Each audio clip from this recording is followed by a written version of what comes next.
Bonjour à tous, dans cette vidéo nous allons voir qu'est-ce que sont les salles privées dans OnlyOffice, vous montrer comment les activer et comment les utiliser. Alors dans la dernière mise à jour d'OnlyOffice, il y a une nouvelle fonction qui sont les salles privées, qui sont véritablement des espaces sécurisés, des coffres forts au sein de votre espace OnlyOffice, disponibles dans le module documents de l'éditeur de bureau, donc du logiciel de bureau OnlyOffice. Les données qui vont être créées et téléchargées dans les salles privées sont donc cryptées via l'algorithme AES 256, vous permettant donc d'avoir vos données vraiment sécurisées. Les spécificités de ces salles privées sur la terme de sécurité sont multiples. Je vous invite à consulter notre article sur notre blog Les Tutos de l'informatique, dont le lien est sous la vidéo, ou alors l'article en anglais sur le site de l'éditeur.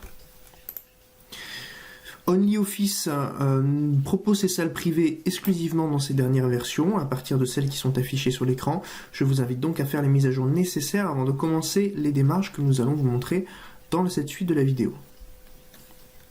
L'activation des salles privées dans OnlyOffice se fait d'abord en cliquant sur Paramètres, qui correspond à la roue dentée en haut à gauche sur votre page d'accueil OnlyOffice.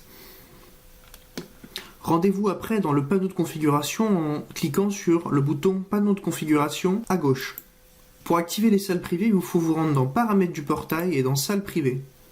Vous devez à ce niveau-là cliquer sur Activer et sur Enregistrer. Un message vous indique alors que l'opération est terminée avec succès, indiquant que les salles privées sont dorénavant activées. Maintenant que nous avons vu comment activer les salles privées dans OnlyOffice, nous allons voir comment s'en servir à proprement parler. Et donc, comme je le disais en introduction, les salles privées d'OnlyOffice s'utilisent sur l'application de bureau OnlyOffice Editor. Cette mise à jour concernant les salles privées est très récente, il faut donc commencer par mettre à jour votre logiciel OnlyOffice Editor.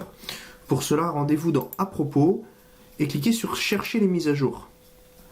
Là, si votre logiciel est à jour, comme c'est le cas pour moi, eh bien, il va vous dire que le programme est à jour. Vous pouvez alors fermer et directement passer à la connexion des salles privées. Pour connecter donc votre logiciel de bureau OnlyOffice aux salles privées, il faut tout simplement cliquer sur Connecter à un cloud, puis Ajouter cloud. Là, il va falloir coller l'URL de votre bureau OnlyOffice, donc du serveur sur lequel vous avez hébergé OnlyOffice. On va coller et on va cliquer sur Se connecter. Ici, il va falloir saisir l'adresse d'enregistrement utilisée pour créer le compte et bien sûr le mot de passe et on clique sur Connexion. Les utilisateurs d'OnlyOffice ayant activé les salles privées, comme nous l'avons vu précédemment, peuvent donc partager des documents, éditer des documents et disposer d'un espace sécurisé au sein d'OnlyOffice pour, voilà, on imagine très bien les documents les plus sensibles. La salle privée de chacun des utilisateurs va donc contenir les dossiers et fichiers que vous avez créés et aussi les fichiers qu'on vous a partagés également de façon sécurisée.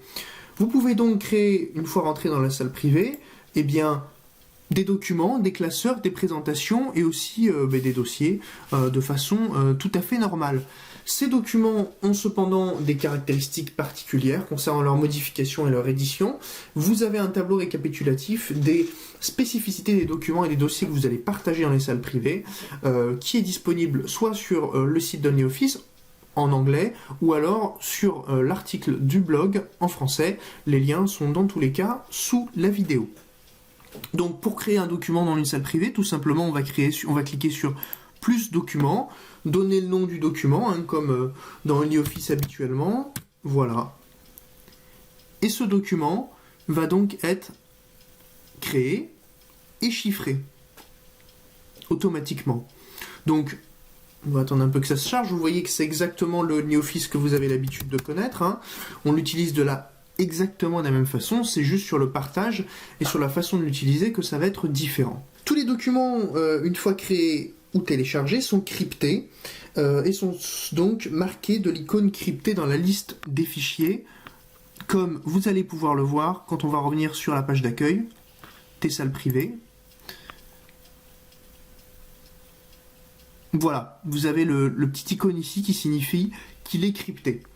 Alors on peut aussi très bien créer un dossier, en allant tout simplement donc créer dossier, voilà, Je peux aussi, de la même façon que sur la partie classique d'OnlyOffice, aller importer un document en cliquant sur télécharger les fichiers. Je vais par exemple aller importer là un document un document Word. Et bien voilà, mon document Word est importé et on a toujours le petit élément qui nous précise bien que nous sommes sur un fichier qui est sécurisé au sein de la salle privée.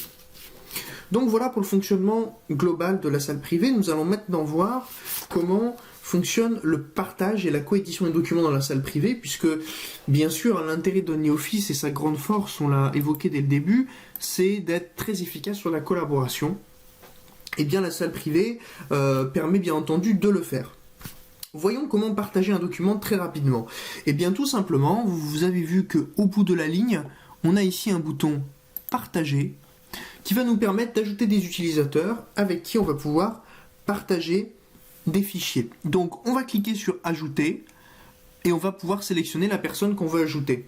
Par exemple l'administrateur, et on va cliquer sur enregistrer. L'administrateur a donc maintenant un accès au document. On va cliquer après sur enregistrer. Et là voilà, le document a bien été partagé.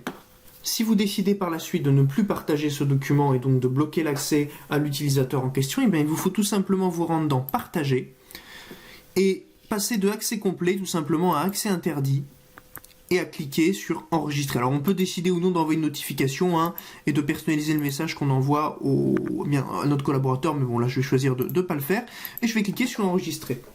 Et voilà, le document n'est plus partagé avec cet utilisateur.